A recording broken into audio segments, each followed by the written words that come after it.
everyone, Marion here. I'm back today with a new video, and this one is going to be how I meditate. I'm sitting here in my closet because this is where I meditate, and I want to show you guys exactly what I do and where I do it. I love meditating. I've been doing it for about a month and a half now, so I'm still pretty new at it, but I've done a lot of research and reading and like figuring it all out because it's been something I've wanted to do for a long time, but I couldn't quite figure it out before. And I wanted to talk to you guys today about Jewish meditation. That's one of the things that I've been reading most about and figuring out, and it has helped me so much to get into this whole meditating thing. And yes, so I'll tell you guys how I got into it. So first of all, I had to get rid of the belief that I couldn't meditate. But I tried like different apps and guided meditations, and I just couldn't get into it. And I don't know how this thought occurred to me, but I suddenly realized that I had actually never really tried to meditate. I had never set aside a time and space in my day to do it. Instead, it was kind of like I would be lying in bed trying to fall asleep, and I'd be like, let's try meditating, which is not the right way to do it. So what I do now is I make it part of my everyday schedule. In the evenings after I put my son to bed, I come straight here into my closet, I sit down, turn off the lights, and do the meditation. The second thing that really helped me was I always felt like I couldn't connect with a lot of the meditation philosophies because they're very Eastern religion based, and I knew that the religious aspect of it doesn't necessarily have to be a component of the meditation, but so much of what I was reading was just based in like Buddhism and other religions like that, and it wasn't like I was against any of that, I just couldn't connect with it. And I was thinking, I wish there was a Jewish way to meditate. I think that would really help me. I felt like I was someone who was kind of raised on prayer. I went to Jewish day school growing up, and I really enjoy prayer. I enjoy the synagogue. So I was just like, I wish there was a way to connect these two things. So I got recommended a book called Jewish Meditation. I'll show you guys. So I just bought it on my Amazon Kindle, and the cover looks like this. It's called Jewish Meditation by Aryeh Kaplan, and it's called A Practical Guide, and he really walks you through practical step-by-step on how to meditate. The first thing that he talks about is how meditation has always been part of Jewish religion from like ancient times. It gets into like Kabbalah and mysticism, but also just how meditation is really part of everyday Jewish prayer. You know, when you see people really devout and praying and like swaying back and forth in synagogue, like that is a form of meditation. So he gets into the history of it, and it just really helps you feel like, yeah, okay, this makes sense. The second thing he gets into in the book is a really practical step-by-step guide on how to meditate, and he gives tons of different options for things that work for different people, whether it's visualizing something, hearing something, etc. There's lots of different options. So I'm just going to talk to you guys what worked for me and what I really liked. So the first thing I did was I picked a line of Jewish text that really meant something to me. This was an easy choice for me. This same line of prayer has always been special to me. It's the last line of Adon Olam. So the whole line in its entirety is Beyado apkid ruchi ve'eti sham ve'ayira ve'im ruchi geviati Adonai li ve'lo yira, which means in my soul, in his hands I place my soul. God is with me, I'm not afraid. And then the very last line of that whole prayer is Adonai li ve'lo yira, which is God is with me, I'm not afraid. So that specific line is what I use to meditate. It's very calming for me, and I really you know, connect with that line.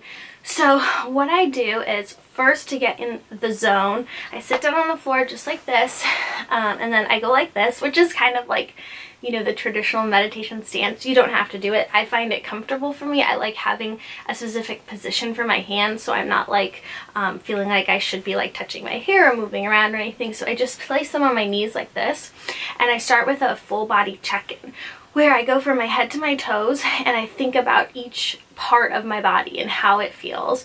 So like if my eyes are tired, if my nose is sore, if my shoulders feel tight, I just kind of do a full body check from top to bottom, and it's a way to just like center myself and ground myself and calm down. And if I get distracted in that exercise, so if I like get to my hands and then I think about something completely different, I'll start again. And although that can be a tedious process, it's a very helpful relaxation technique. So I try not to get frustrated if I get off track and have to start over. It's just like part of the routine, and it's okay. So start from the top and try to go down. Sometimes I really can't make it to my toes without getting distracted, and that's okay. And that's a big component of learning to meditate, is not getting frustrated when your mind gets distracted.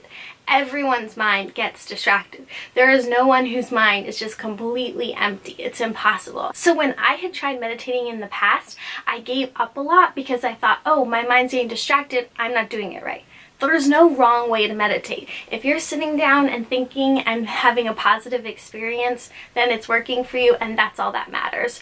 So you've probably, if you've read anything about meditation, heard about this thing that you should think, let your thoughts come and go, and that's true. So if a thought enters my mind, I try to acknowledge it, think about it, not ignore it, like no, I don't get angry at myself for thinking about it. I just think, okay, I'm going to think about that later. I think about it for just a second, I acknowledge why it came up or why it's on my mind, and then try to move on to what I'm supposed to be thinking about or trying to be thinking about, which is, you know, the physical check-in. So after that stage, the second part of the meditation that I do is focus on that line of prayer. So what I do is I physically say it out loud very, very slowly. And the physical act of speaking the words helps your mind to focus on them. And it doesn't matter what they are. It could be any words. I just like that it's a Jewish prayer because it feels spiritual and beneficial to me. So I repeat that line over and over again until I feel like I really can't say it anymore. I try to do it very slowly, and then I just start to whisper it, and eventually I'm just saying it in my head. And throughout that whole time, I try to keep my focus entirely on those words. In terms of the visualization, I either picture the words, like writing them out, or I picture seeing them in sand or in stone or just different ways they might appear, or I just picture myself sitting here thinking about the words. It doesn't really matter what your visualization is, just try to pick something that can focus your attention and think about the words and the letters. So that's what I do. It pretty much takes me about 15 minutes or so. I don't bring in a clock. The first few times I did have a timer in with me because I was stressed out about the fact that I wouldn't be doing it long enough, or I wasn't sure when to stop. But after those first few times, I realized that actually I was taking between 5 to 10 minutes at the beginning, which was totally fine. That was more than enough time for me. And I didn't want to worry about this like buzzing noise going off, so I don't bring in a clock anymore.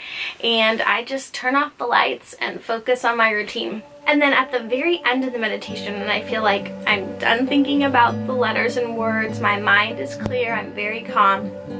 That's when I like to say a prayer, whether it's something I want for the future, someone's health that I want to pray for, whatever it is. That's my time where I'm like completely focused and grounded, and I can focus on prayer. And the reason that I like adding that to the meditation is because it feels like there's a purpose to it besides just calming down. It's like there's something to get to. So I feel like when I go through these steps of like focusing my body and then focusing on the words, it's like there's sort of a reward at the end, which is this like really enjoyable moment of prayer.